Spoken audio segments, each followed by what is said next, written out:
आज आपको एक कहानी सुनाने जा रहे हैं कि किस प्रकार मौत की आहट से आदमी की सोच बदल जाती है, आदमी का जीवन बदल जाता है, जीवन के प्रति दृष्टिकोण बदल जाता है।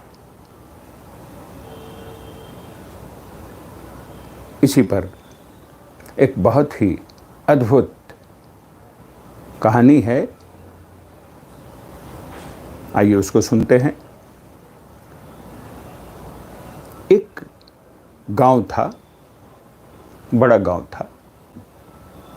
वहां पर एक संत आए थे, बहुत पहुंचे हुए संत आए थे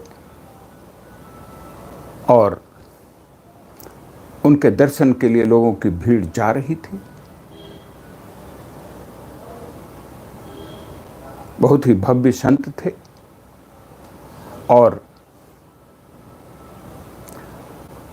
कई दिनों का कार्यक्रम था उनका इस गांव में।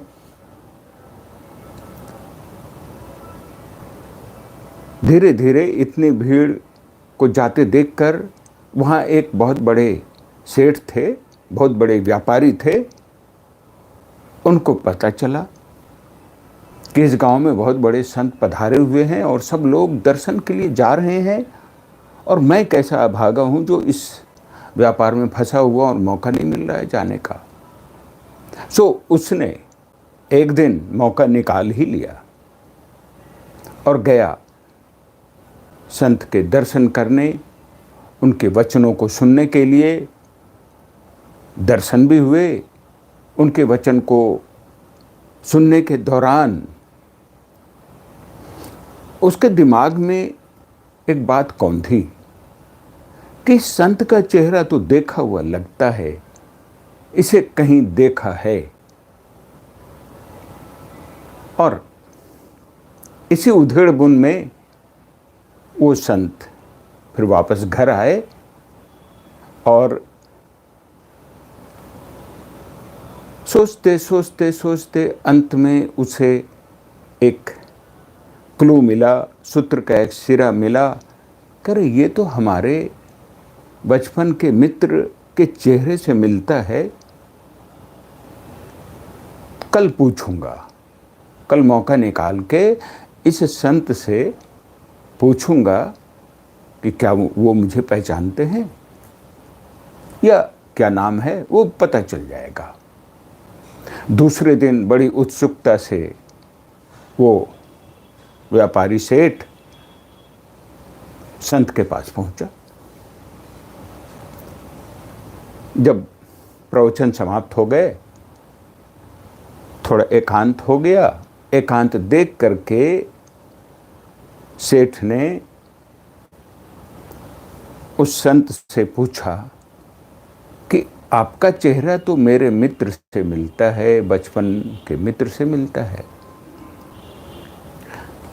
वो संत भी बोले, हाँ मैं भी आपको पहचान रहा हूं, हम दोनों तो साथ पढ़े थे। अब तो दोनों ही मित्र खुश हो गए। संत ने भी इस व्यापारी को पहचान लिया और इस व्यापारी ने भी संत को पहचान लिया और दोनों एक दूसरे का हालचाल पूछने लगे। इस व्यापारी और उस संत दोनों ही बचपन में एक साथ एक स्कूल में पढ़ा करते थे और अच्छी मित्रता थी। दोनों अच्छे स्टूडेंट थे और स्कूल से पढ़ाई के बाद ये अपने व्यापार में लग गए और वो मित्र बाहर चला गया, कमाने के लिए गया, क्या करने गया ये तो पता नहीं। लेकिन आज मुलाकात हो रही है इतने वर्षों के बाद। इतने दौरान क्या क्या बातें हुई, संत ने पूछा। इसने भी बताया कि व्यापार में खूब मन लगा करके हमने काम किया, काफ़ी अच्छा व्यापार चला, पिता का व्यापार था ही और उसी को हमने और आगे बढ़ाया और एक अच्छे घर से रिश्ता भी आया, सुंदर कन्या से शादी भी हो गई, बाल बच्चे भी हो गए, बाल बच्चे बड़े हो गए, अब वो भी व्यापार संभालने लायक हो गए। इतने दिनों का गैप, 20-25 साल का तो गैप हो ही गया था। ये सारी चर्चाएं दोनों मित्र के बीच हुई। मित्र ने पूछा कि भाई, यहाँ से गांव से बाहर जाने के बाद तुमने क्या सब किया? मित्र ने भी बताया कि मेरे मन में वैराग्य उत्पन्न हो गया और मैं साधुओं के एक टोली के साथ चला गया और इतने दिनों तक संन्यास धारण करके और मैं तुम्हारे सामने हूं। और काफी चेहरे पे शांति थी उस संत के चेहरे पर।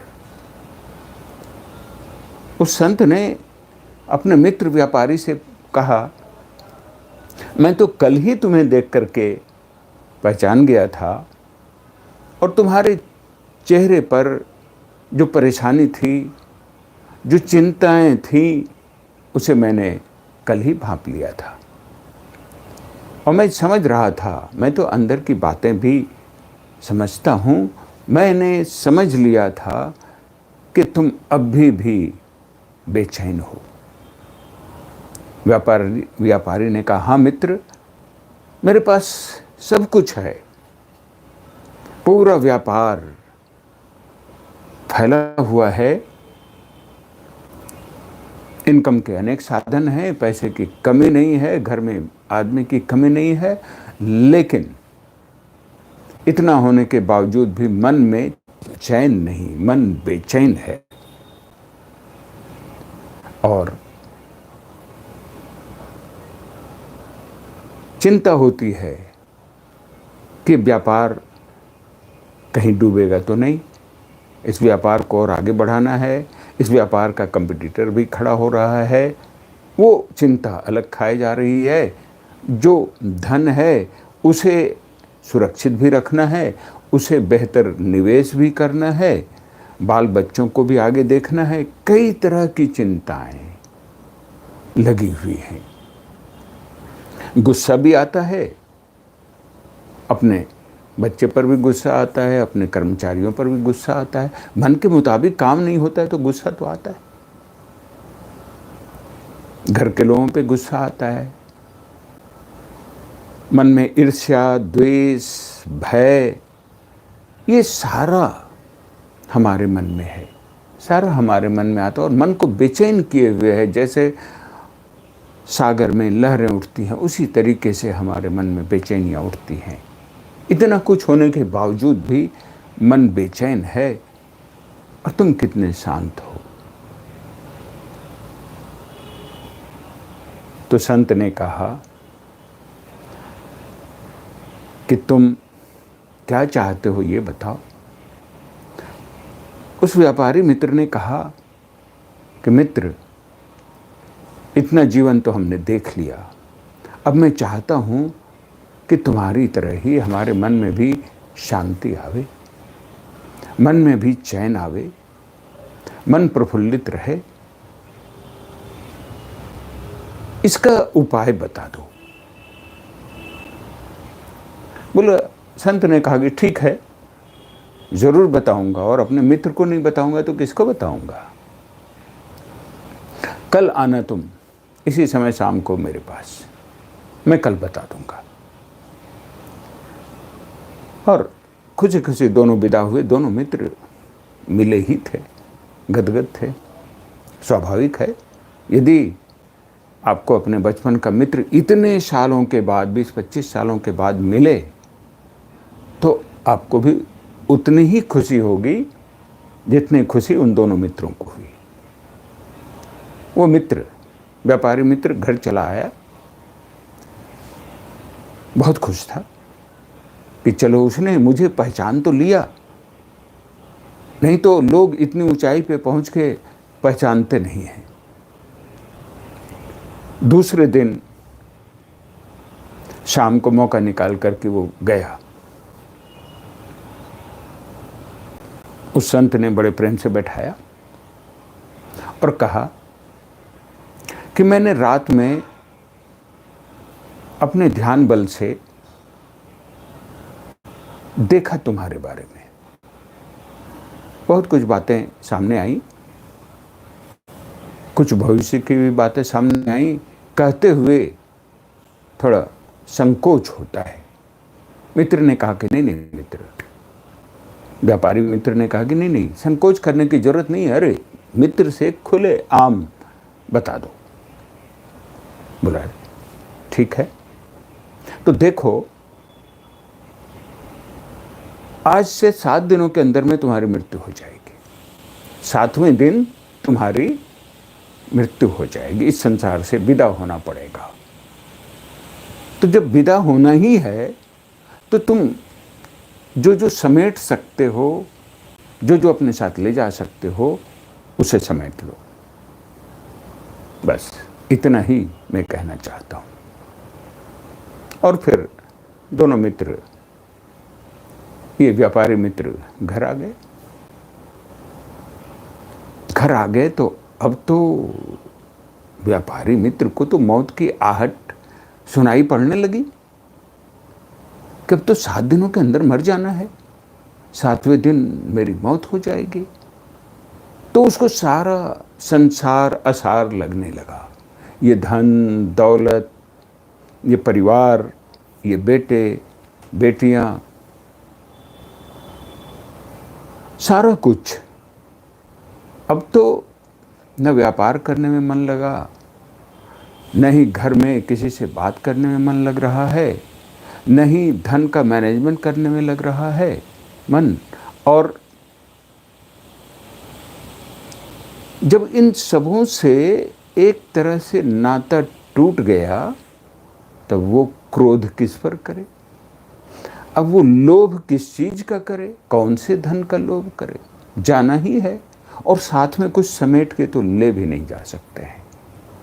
संत ने कहा था कि जाओगे, जाना ही है तो समेट लेना जो जो समेट सकते हो। तो धन ले जा नहीं सकते हैं, अपने साथ किसी सगे संबंधी को ले जा नहीं सकते हैं।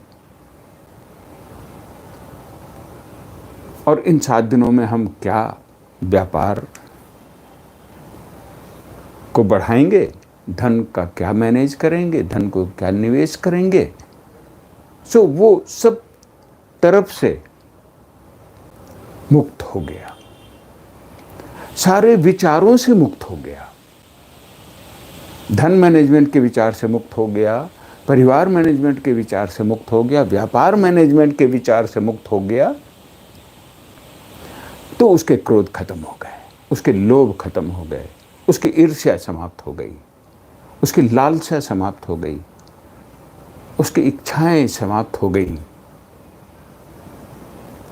ईर्ष्या, द्वेष, अहंकार सब समाप्त हो गया। और जब सब समाप्त हो गया तो वो बिल्कुल ही एक निर्मल निश्चल आदमी हो गया। उसके सारे तनाव, सारे टेंशन दूर हो गए।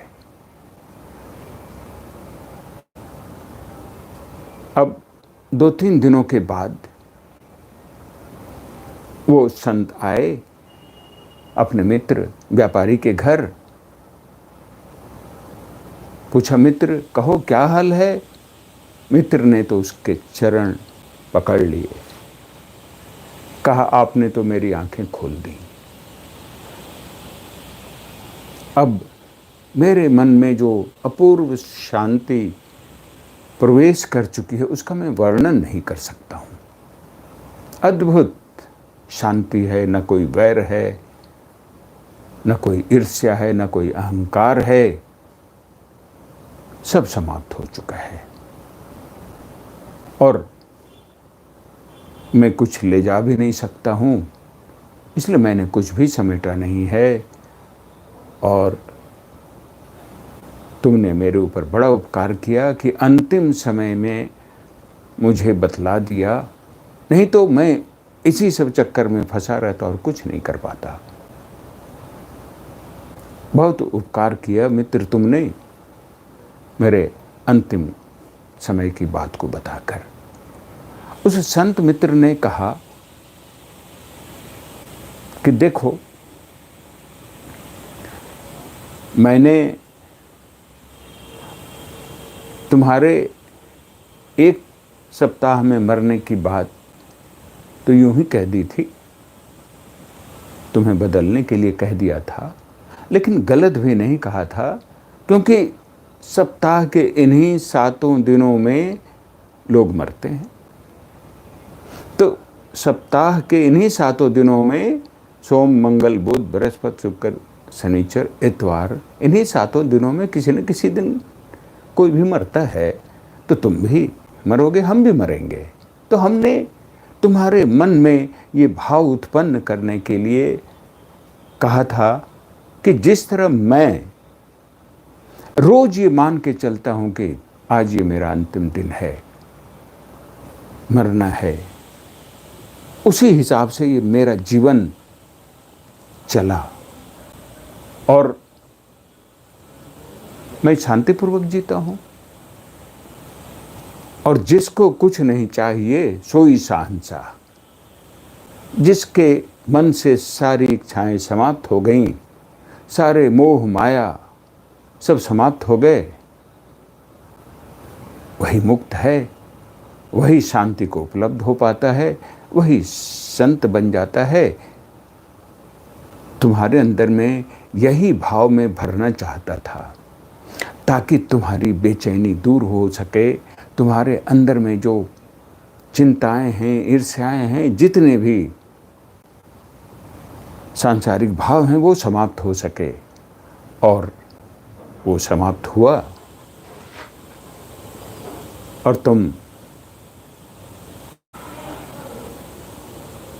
शांत हुए।